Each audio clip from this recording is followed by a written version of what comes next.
Hello dear student. इस video में हम क्वेश्चन डिस्कस करेंगे example 71 SL Arora.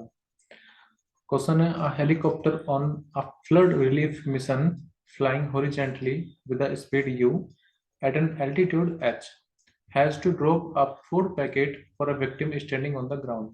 At what distance from the victim should the food packet to be dropped? आपने देखा होगा इंडिया में कभी भी अगर मान लीजिए बाढ़ आ जाती है तो सबसे पहले इंडियन आर्मी को या फिर हमारे जो भी सीआईएसएफ है, सीआरपीएफ है, एनडीआरएफ है, इनको भेजा जाता है रिलीफ देने के लिए। तो वहां पर फूड पैकेट गिराए जाते हैं, दिए जाते हैं फ्लडेड एरिया में। तो हमें इस क्वेश्चन में यही बताना है कि जो हेलीकॉप्टर है वो एच हाइट पर ऊपर की तरफ मतलब ऊपर है, एच हाइट पर, एल्टीट्यूड है एच। मान लीजिए इस तरह से हेलीकॉप्टर एच हाइट पर उड़ रहा है, ठीक है। और कहीं पर ग्राउंड पर कोई विक्टिम है, मतलब जो बाढ़ बाढ़ग्रस्त होते हैं, वो यहाँ पर खड़ा है। हमें क्या बताना है? देखो एट व्हाट डिस्टेंस मतलब कि कितने डिस्टेंस पर फूड पैकेट को ड्रॉप किया जाए कि मान लो यहाँ पर कोई अंदर है, विक्टिम को वो फूड पैकेट मिल जाए। तो एक्चुअली हमें निकालना क्या है वो मैं आपको डायरेक्टली बता देता हूँ। हमें हेलीकॉप्टर से जो फेंकेंगे पैकेट और जो आदमी है उनके बीच का जो दूरी है वो हमें नेट डिस्टेंस निकालना है। मतलब हमें ये डिस्टेंस चाहिए, ठीक है ना। हेलीकॉप्टर और इस आदमी के बीच में जो भी पर्सन यहाँ पर खड़ा है, कोई भी हो सकता है, उसके बीच में नेट दूरी कितनी होनी चाहिए सच दैट कि यहाँ से कोई फूड पैकेट रिलीज किया जाए और वो उसको रिसीव हो जाए। देखो इस तरह से हम फूड पैकेट नीचे की तरफ फेंकते हैं। तो एक्चुअली होगा क्या, जब ये फूड पैकेट आप फेंक रहे होंगे ना, तो इस तरह से थ्रो करेंगे। तो थ्रो करते वक्त उसमें कुछ प्रोजेक्टाइल मोशन होगा, ठीक है। मतलब ये स्ट्रेट लाइन मोशन ना हो करके प्रोजेक्टाइल मोशन, इस तरह से पार्टिकल मतलब फूड पैकेट नीचे की तरफ आएंगे।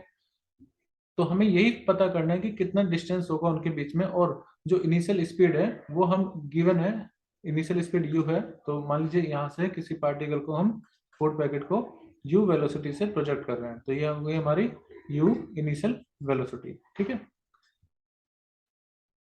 एक मिनट। तो अब क्वेश्चन देखो कैसे करेंगे। अब यहाँ पर ये भी बोला गया है कि h एल्टीट्यूड है और u हमारे पास हाइट है, तो हमें सिर्फ h निकालना है। तो देखो ये डिस्टेंस यहाँ से यहाँ तक की जो डिस्टेंस है वो हम अगर निकालना चाहे तो कैसे निकालेंगे, मतलब उसको हम रेंज बोलते हैं। तो रेंज हो जाएगा ये वाला डिस्टेंस यहाँ से लेकर के यहाँ तक, ये हमारी रेंज हो जाएगी। रेंज मतलब कि जहाँ पर हेलीकॉप्टर है और वहां से ऑब्जेक्ट जहाँ पर विक्टिम है उनके बीच की इस तरह से जो दूरी होगी इसको हम बोलेंगे रेंज। यानी कि हम उसको एक्स डायरेक्शन में वो डिस्टेंस रेंज है तो हम इसको लिख सकते हैं एक्स। तो ये मान लीजिए ये हमारे पास हो गया एक्स, यहाँ से यहाँ तक का डिस्टेंस। और हमें ना ये डिस्टेंस निकालना है, तो मैं डिस्टेंस मान लेते हैं डी है।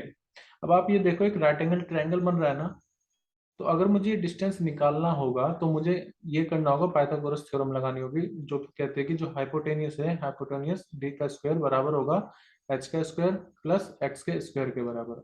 हमें तो डी निकालना, डिस्टेंस निकालना है, तो वो कितना हो जाएगा एच का स्क्वायर प्लस एक्स का स्क्वायर, ठीक है। तो अब देखो एच तो हमें यहाँ पर दिया हुआ है, मतलब क्वेश्चन में एच ऑलरेडी गिवन है। तो हमें एच और यू के बीच में या फिर जो कांस्टेंट होता है जी उनके बीच में ही फॉर्मूला बनाना है, मतलब एक्स नहीं होना चाहिए। कुल मिलाकर के हमें एक्स को एलिमिनेट करना होगा, क्योंकि हम फाइनल फॉर्मूला, फाइनल रिलेशन उसी में छोड़ेंगे जो चीजें आपको गिवन हो या फिर कांस्टेंट हो। तो एक्स को रिप्लेस करना है। अब एक्स मतलब क्या है, ये रेंज है, ठीक है। तो एक्स क्या है यहाँ पर, एक्सेल रेंज। अब रेंज निकाले कैसे? तो आपको पता होगा रेंज निकालने के लिए आपको ये जो वेलोसिटी आप दे रहे हो ना इस तरफ, मतलब कि ये हो जाएगी आपकी यू एक्स, और वो कांस्टेंट होती है। और वो हम दे कितनी रहे हैं, ये हॉरिजॉन्टल वेलोसिटी है, ये यू है, कांस्टेंट होती है प्रोजेक्टाइल मोशन में, आपने पढ़ा होगा, क्योंकि इस डायरेक्शन में कोई भी फोर्स लग ही नहीं रही है, तो ये वेलोसिटी कांस्टेंट होगी। तो डिस्टेंस मतलब ये वाला जो डिस्टेंस हो जाएगा एक्स, वो बराबर होगा कितनी आप स्पीड दे रहे हो हॉरिजॉन्टल डायरेक्शन में इंटू कितना टाइम इस फूड पैकेट को ऊपर से नीचे आने में लग रहा है, यानी कि यू एक्स इंटू टी। तो एक्स बराबर कितना हो जाएगा, यू हमारे पास है गिवन है क्वेश्चन में, और टी अब टाइम नहीं है। तो एक्स की वैल्यू हमने यू में तो निकाली, लेकिन टाइम को भी रिप्लेस करना पड़ेगा। टाइम को रिप्लेस कैसे करें?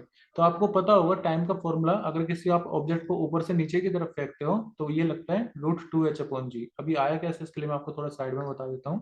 देखो जैसे आप किसी ऑब्जेक्ट को नीचे की तरफ फेंक रहे हो तो उसमें जो डिस्टेंस होता है h = U T plus half A T square से रिप्रेजेंट करते हैं। एक्सीलरेशन जी हो जाएगा यहाँ पर।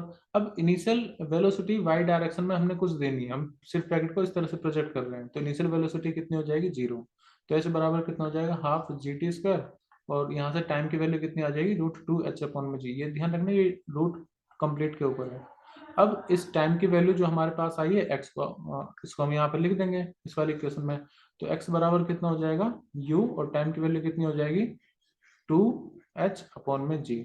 तो हमारे पास x की वैल्यू उन टर्म में आ चुकी है जो कि क्वेश्चन में गिवन है। ठीक है, x इक्वल टू कितना हो गया u इंटू में √2h/g। हमें तो हमारा टारगेट क्या है, d निकालना। तो हम यहाँ पर x की ये जो वैल्यू आई है इसको यहाँ पर पुट कर देंगे। तो देखो अब put this value in this equation, तो d इक्वल टू कितना आ जाएगा, मैं यहाँ पर बता देता हूँ। d बराबर आ जाएगा, h को मत छेड़ो क्योंकि ये तो हमें क्वेश्चन में गिवन है, x का स्क्वायर कर दो तो ये हो जाएगा u का स्क्वायर, और यहाँ से ये रूट है ना तो रूट हट जाएगा स्क्वायर होने के बाद, तो 2h/g। ठीक है, और तो इसको आप फाइनली अब मैं लिख रहा हूँ, जो हमारा आंसर आएगा वो आएगा h² प्लस में 2u² h/g। तो अगर इतना डिस्टेंस से ऑब्जेक्ट को फेंका जाएगा तब ये उस पर्सन के बाद पास चले जाएगा जो भी यहाँ पर जिसको फूड पैकेट की जरूरत थी। सो आई होप ये क्वेश्चन आपको समझ में आया हो। क्वेश्चन टफ नहीं है, बस आप अगर फॉर्मूले को सही से अप्लाई करते रहे तो सही आंसर आपका आ जाएगा। Thank you everyone.